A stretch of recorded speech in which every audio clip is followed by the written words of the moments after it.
Hello, family, and welcome back. Let's talk about what Meghan, Duchess of Sussex, just did.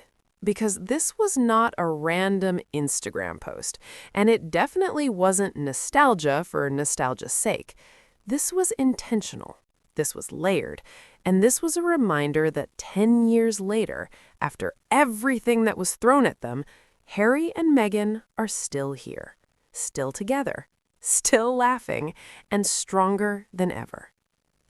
Meghan shared a throwback photo from 2016, early days, the beginning, before the palace machinery kicked into overdrive, before the British tabloids decided her very existence was a threat to the crown, before the coordinated smear campaigns, the dog whistles, the racism, the cruelty masquerading as tradition. The photo shows Harry and Meghan standing barefoot in water, wrapped in each other, relaxed, smiling, present. No stiffness, no performance, no palace-approved optics. Just two people in love, unaware of how much resistance their happiness would face simply because it existed.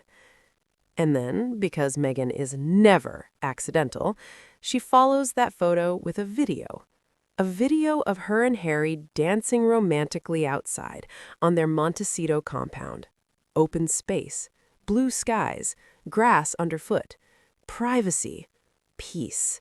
Not a ballroom, not a palace courtyard, not a gilded cage. Their own land, their own sanctuary. And here's the detail that turns this from sweet into devastatingly powerful. The video was filmed by Lilibet, their daughter, the child whose name sparked outrage, the child whose very identity exposed how conditional family had always been, the child who exists because Harry chose love over obedience. Let that sink in. This is not just a cute family moment. This is a full circle moment. In 2016, Harry and Meghan were just beginning. Back then, people tolerated their happiness, briefly, until it became clear that Meghan wasn't going to shrink herself, play ornamental royal, or accept mistreatment quietly. That's when the tone shifted. That's when the press sharpened their knives. That's when the institution closed ranks. And yet 10 years later, here they are, not surviving, thriving. Let's talk about the caption, because Meghan doesn't waste words. When 2026 feels just like 2016, you had to be there. That is not wistful. That is assured. She's saying, after 10 years of chaos, we still feel like ourselves. The same connection, the same joy, the same love. But now it's deeper, steadier, and protected. And that last line, you had to be there, that's not for us. That's a boundary. That's her saying, this is ours. Not for tabloids, not for commentators, not for people who tried to tear us apart while claiming concern. You weren't there when it mattered, so you don't get to narrate it now. What makes this moment hit harder is the contrast with the royal world they left behind. Think about the imagery we're used to seeing from royal couples. Rigid poses, forced smiles, carefully managed hand-holding. Everything choreographed, everything constrained. Affection rationed like it's a resource that needs palace approval. Now compare this to this. Barefoot, unscripted, dancing freely in the open air, on land that belongs to them, filmed by their child. This is not just romance, this is freedom. And freedom is the one thing Harry never truly had until he left an institution. There's something deeply symbolic about the setting being outdoors on their compound. Open space instead of walls, nature instead of marble corridors, privacy instead of surveillance. This is the life Harry chose when he walked away from an institution that could not or would not protect his wife or his children. And look at the result. A man who grew up emotionally restrained is now openly affectionate. A woman who was vilified for existing is now at peace. Children who are not props are now participants. Love that was questioned is now The fact that Lilibet filmed the video matters immensely.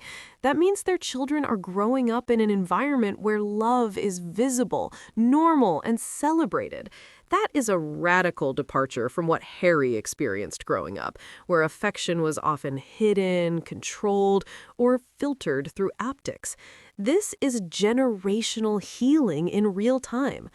Remember how many times we were told Harry was trapped, controlled, unhappy, isolated? And yet here he is, a decade later, dancing freely with his wife on his own land while his daughter films them. That doesn't look like a man who lost anything. It looks like a man who finally gained everything. What's remarkable is how quietly Meghan did this. No press release, no interviews, no explanations, just a photo and a video. That's it. She didn't argue with narratives, she didn't clap back, she didn't defend herself.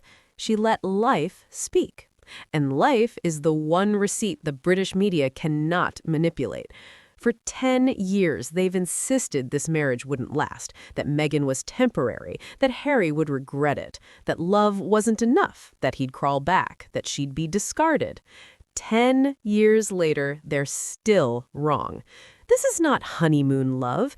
This is love that survived betrayal, love that survived exile, love that survived isolation, love that survived relentless global scrutiny, love that survived people rooting for its destruction. This is earned love. And that's why it feels so grounded, so warm, so unforced. There's no need to prove anything here. No luxury flexing, no performance. Just intimacy, familiarity. The kind of closeness that only comes from choosing each other every single day when it would have been easier to walk away. Meghan's post is also a reminder of something uncomfortable for critics. Harry and Meghan didn't fail at royal life. Royal life failed them. It failed to protect, it failed to adapt, it failed to value humanity over hierarchy. So they left. And instead of collapsing, they built a home, a family, a future. The irony is delicious. The very people who predicted their downfall now have to watch them flourish in peace, while the institution they left continues to struggle with relevance, credibility, and public trust. And yes, the usual suspects will rush to minimize this moment. They'll say it's staged, calculated, performative, as if dancing on your own land, filmed by your child, is somehow manipulation. The truth they refuse to face is simple. Happiness is the one thing they cannot control, and Meghan understands that better than anyone. This post wasn't loud, but it was powerful. It said, "We survived." It said, "We're happy." It said, "Our children are thriving." It said, "You didn't break us." And perhaps most importantly, it said, "We don't owe you access to our joy." 10 years ago, they tried to erase her. 10 years ago, they underestimated him. 10 years ago, they dismissed their love. 10 years later, Meghan, Duchess of Sussex, is standing in the sun, dancing with her husband on land they own, while their daughter records a moment that belongs only to them. That's not just a throwback. That's a victory lap. 10 years on, stronger than ever, calmer than ever, unbothered, unbroken, still dancing. Let them keep screaming. Montecito is at peace.